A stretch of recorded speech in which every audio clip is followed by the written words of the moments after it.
जय शिवराय मित्रांनो, आज आपल्या कमांडो पुशअप चॅलेंजचा 19वा दिवस. मी अगोदर केली मार्शल आर्टची प्रॅक्टिस, त्यानंतर केले सूर्यनमस्कार आणि सूर्यनमस्काराचे 5 सेट केले अगोदर.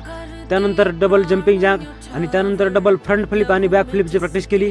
आणि त्यानंतर मग पुन्हा अक्षय कुमार सारखे राऊंड किक, डबल राऊंडर्स अशा प्रकारचे किक्स झाल्यानंतर पुन्हा हातावर चालायची प्रॅक्टिस केली. आणि हातावर चालायची प्रॅक्टिस पण महत्त्वाची आहे. आणि हँडस्टँड होल्ड करण्याचा प्रयत्न केला, परंतु नाही जमला. मला नाही वाटत की 40 दिवसाच्या आज मी हे हँडस्टँड पुशअप शिकेल. त्यानंतर बाकीचा व्यायाम केला, त्यामध्ये हे काठी खेळणं, काठी उड्या मारणं, त्या प्रकारच्या काट्या खेळतो मी. तर कसं आहे, सगळ्या प्रकारचे वर्कआउट करण्यामध्ये मेन वर्कआउट सोडतो ते म्हणजे मी हँडस्टँड पुशअप. त्याची प्रॅक्टिस मी जोरदार करायला पाहिजे, रोजचे 500 तरी पुशअप मारायला पाहिजे. आणि अगोदर मी वर्कआउट केल्यानंतर पुन्हा मग मला 500 पुशअप मी मारू शकत नाही. अशा कारणास्तव मी प्रॅक्टिस केली नाही आज.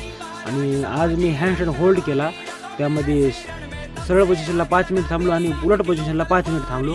आणि हँडस्टँड पुशअप नाही मारले तर हँडस्टँड होल्ड केला, कारण की त्याची प्रॅक्टिस ABCDनुसार करायची आहे मला. त्यानंतर सगळ्यात शेवटी सूर्यनमस्कार करून आपला वर्कआउट झाला फिनिश. जय शिवराय.